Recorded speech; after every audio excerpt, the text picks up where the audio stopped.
And now we move on to deputations, but I've had a request that we have presentations first before the deputations. So could I invite Rachel Fonatia, Tim Baker and Steve Hera from Aranui Community Trust, the Aranui Primary School Board of Trustees, and the pastor of the Christchurch Worship Centre, who are going to present on the Aranui and Surroundings District Emergency Community Response Plan. And I'm absolutely delighted that the Aranui community have, one, developed an emergency response plan, but also that you've decided to come and make a presentation to the council in this way. So congratulations, and we're really looking forward to hearing from you. Thank you.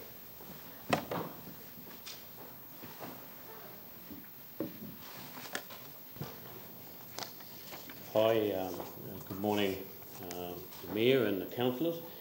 I thank you for giving us this opportunity. My name is Steve Hera, and along with Tim Baker and Rachel Fonatia, we've also got Natalie Daly, who's contributed very much in this this proposal, or this opportunity we've got today. So firstly, I want to just talk how we actually came about and started. But as we all well know, February 22 was a fairly was a day that most of us would like to forget. But on that particular day, there was in our community we had numbers of NGOs, service providers, agencies, churches and all that kind of thing in the area where we were all doing separate things, and I was personally doing food, and other agencies were doing other things.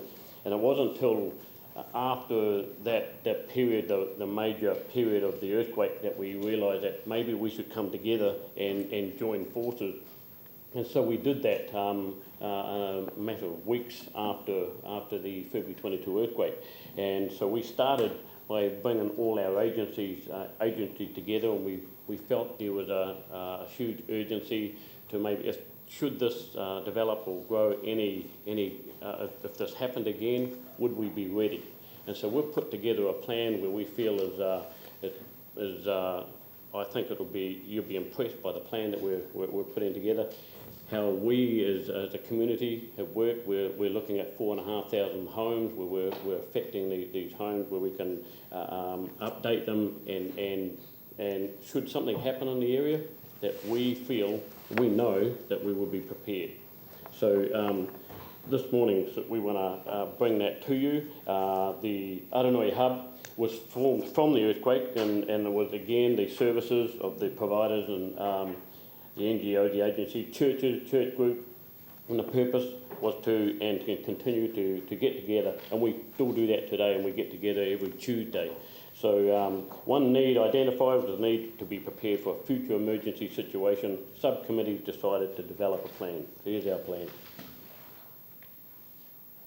Okay, so yeah, once again, thanks for having us, and we're really serious about how we would respond to an emergency in Aranui again. Since the earthquake in February, not many people have been near our community to say this is what you would do again in a future disaster.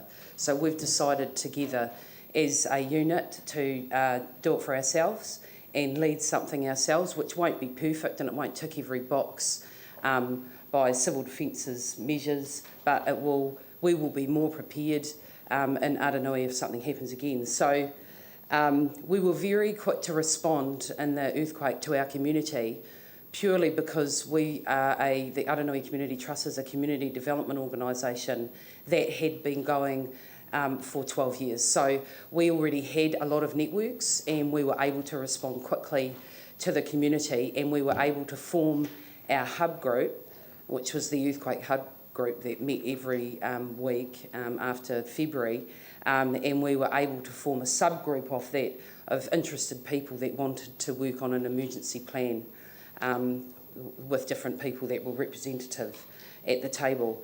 The Burwood Pegasus Board has been very supportive, and they supplied some funding for us to employ a coordinator that had a little bit more nous than us around preparedness and being ready and getting through in a disaster. So that was greatly appreciated, and we were able to kick off a plan. So we just wanted to know that if it happened again, we were more prepared. And when we talk about what's the word that everybody uses? Resilience. Resiliency. It means a different thing for everybody, and resilient can be living next door to the next door neighbour, checking on them, and we want to make sure that we're more prepared. So our aim and purpose is to guide the community's response to an emergency and to be as well prepared as we can be. So that's our plan. The demographic area that we are working with is Aranui, Wainoni, Avondale, Avonside, and that has 4,600 plus households in it, and it comprises of around 11,500 people. So it's a much bigger demographic area than we would normally work with, but that's who we are set up to door knock to if we have another disaster again. Our plan is based on an earthquake, and it will be a living document, and different measures will be put in for different disasters that might happen in Christchurch. And we are very, very aware that we want to roll this plan out, and it's very good being able to present to the Build Pegasus Board, to the City Council. We want to meet with emergency services, and we know that they'll be where the greatest need is in Christchurch, but we want to make them aware that we have a plan in Aranui, and if they were to come in, if people were door knocking in our area, they would come to our HQ first, and we would be able to give them a section of area where different volunteers could go and door knock, and they would report back to us, and then it would be entered on a database, so we could honestly say, when people ask us, how is the community doing, or within that population demographic that you decided in those boundaries, how are they doing? We can honestly say, well, we've got these different sections that are covered. We need more people to cover that area, and that's that plan up there, which is colour-coded, which Tim will talk more about. We can honestly say that our people have been door knocking and we know how they're doing, and emergency response will act accordingly, and they'll be governed by their rules and regs, but they will work with us, and they will be aware that we have a plan, and we are a suburb, and we do have a plan, and we will be more resilient if it happens again. So Tim, if you want to talk about the mapping. Who had nothing to do over Christmas? Over Christmas I spent a lot of time working on that big plan, and we divided it into 10 sections, so we got 10 different areas in that whole area. Now Rachel said around 4,600 houses. I mapped every single property, not house, because a lot of houses are missing. We can tell you there are 4,639 properties in that area. So what we would do if we had another worst scenario as the Southern Alps, or say the Southern Alps went, we think we could door knock every house with 50 volunteers in 2 days. And how we do that is we divided up each section of those 10 sections into smaller areas. You go out with a partner, take a side of the road each, start knocking on doors. You've got between 15 and 30 properties, so you can keep an eye on each other. And then you go and report back to the hub, which would be Aranui Primary School at this stage. And then from there, we have the prioritising of jobs that would go out and get things fixed, or people helped from that. The other core agencies, we want to stay independent of Sarah and Civil Defence and anybody else, but we want to have a relationship with them so that we can keep it how we think it would work in our area, and it'll be less work too while the rest of Christchurch is getting emergency response if the worst scenario happens. But the other thing is too, though, it's not just earthquake. It could be a big, huge wind, and there could be trees down in the area, and there could be roofs that need repairing. So we could, if we spoke to Civil Defence and said, hey, would it be helpful if we go and knock on these doors and let you know who needs what doing? The fire brigade could be involved as well. So it could cover a lot of scenarios. Go to the next slide. Response. Or you can read that yourself. It's the different incident controlling responsibilities on the day. And what we're looking at doing very soon is having a meeting and asking different, not individual people, but organisations like a church group or a school group or whoever else, if they'd like to take on one of those roles. And that way, if someone leaves, someone else can take over the role. So it carries on with an organisation taking care of those things forever. Because it might be 10 years before we need to use it, could be next week, could be 100 years. So we've done a little bit out of order, we've done the door knocking.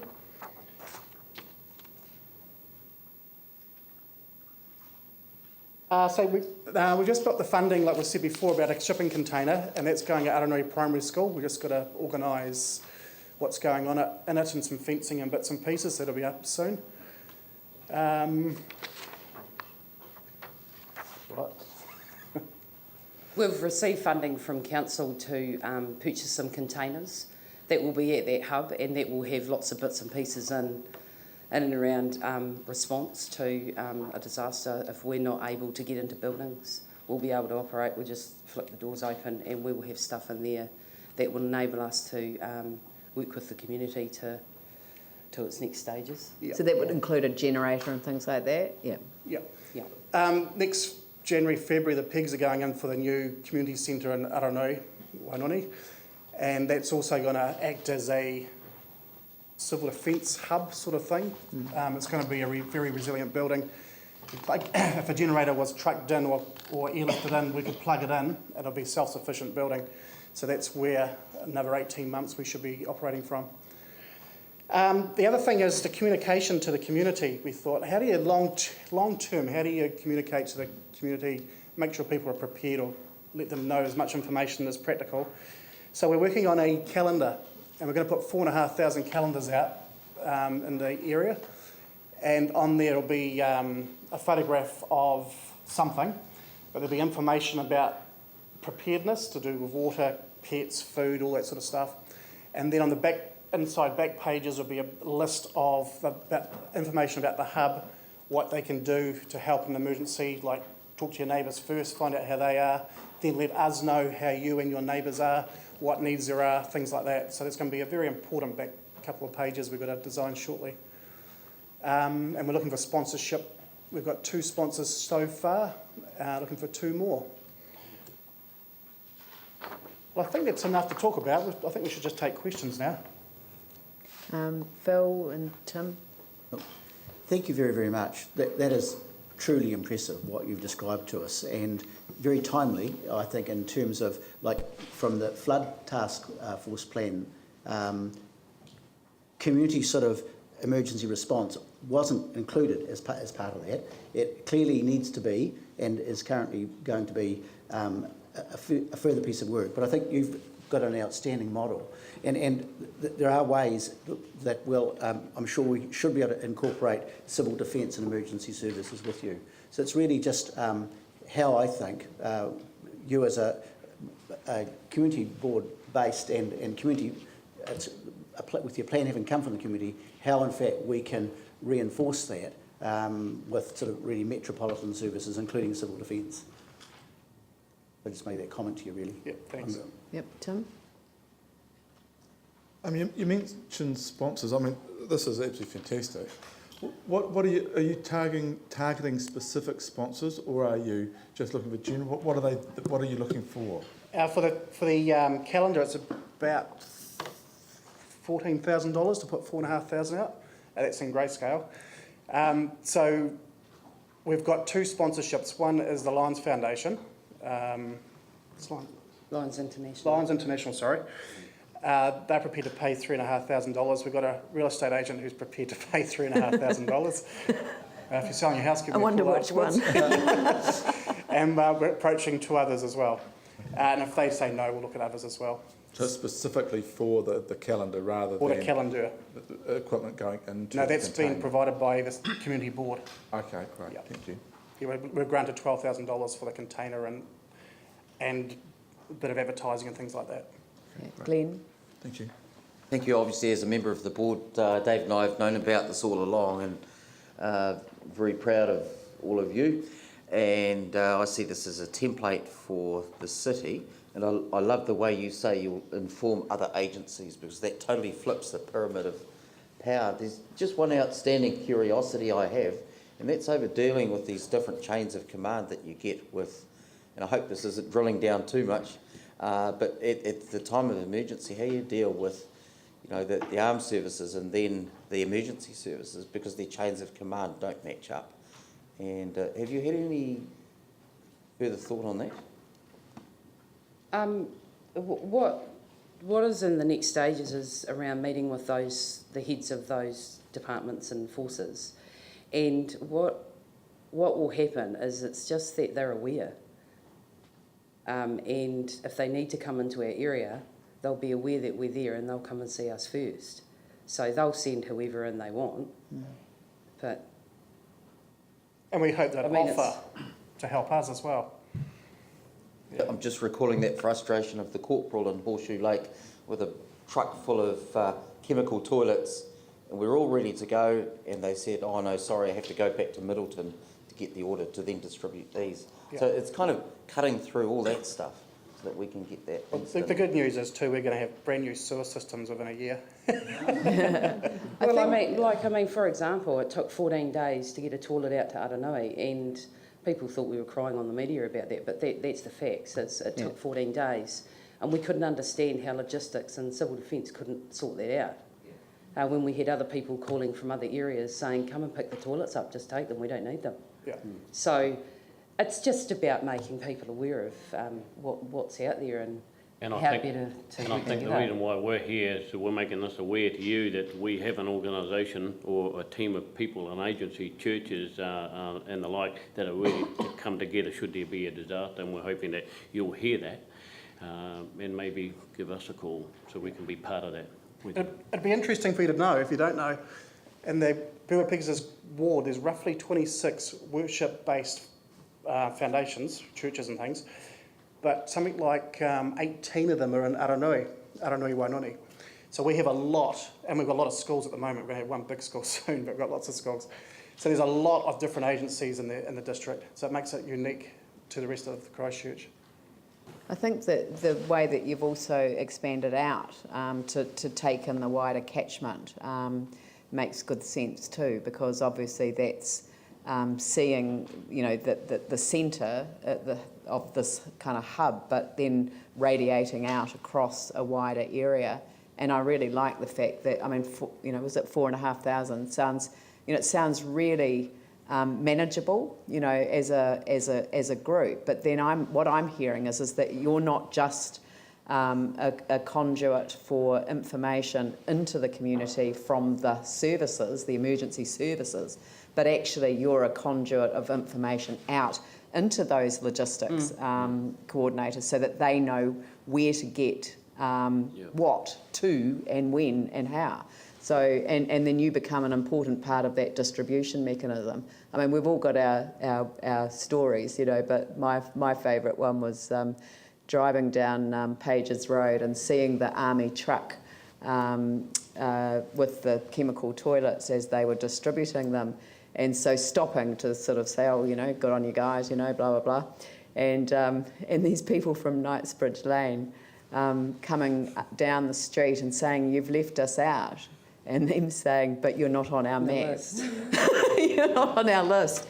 So, you know, a lot of these things can be lost in translation if you don't take the lanes into account, for example. You've got to remember too, Knightsbridge Lane doesn't exist. It's actually 397 Pages Road. Right. And that's probably why it wasn't on their list. Right. But the point is that all of these things can be resolved if the community is directly engaged in the process. And I think that out of our commitment to the Resilient City concept, we will see this develop. But I'm also going to suggest that we get our Chief Resilience Officer to come and meet with you to also talk about how your model could then be made available to other communities. Because, I mean, some communities have already developed their own models. You know, Littleton's obviously done a lot of work there, and, you know, Sumner and all these different communities, and they've used different bases like the Time Bank and various things to develop that sense of community resilience. But your model would work really well for other communities that have got an incredible resource base, but it's not your traditional civil defence network. It's your much more traditional community-oriented groups that can come together and form that same network, but a much stronger network, as it were, because it's not one that just springs to action at the time of need. It's actually a community resource that supports the community at all times. And there's one player that we've been talking about the whole way through that really needs to come to the party, and that's the DHB around their response plan to suburbs. Yeah. Not just the A&E and the city stuff, but we would really like to know, are they going to use maybe their dental trucks, all equipped up and, with a nurse or a doctor or nurses that can prescribe different medications, and do they have a plan to visit certain communities after a disaster so we can keep the people off the road and not having to go into A&E and blocking up, services in there and times in there. So the DHB, we think, has to have that in their plan, and they might. But we'll be inviting them to our next meeting as well, because we want to know how they're going to respond to suburbs. Great. In a disaster. Andrew, did you? I did, and it was around exactly the point, Leanne, that you made, socialising this with other community groups. And I guess a mechanism for, first of all, sharing the amazing work that you've been doing with other groups that could benefit from that, and I guess research into the ways that other similar groups, and Leanne mentioned Littleton, I think of Project Littleton in Littleton as one group that did respond well in a community sense after the earthquakes. What sort of contact you've had with those groups and ways.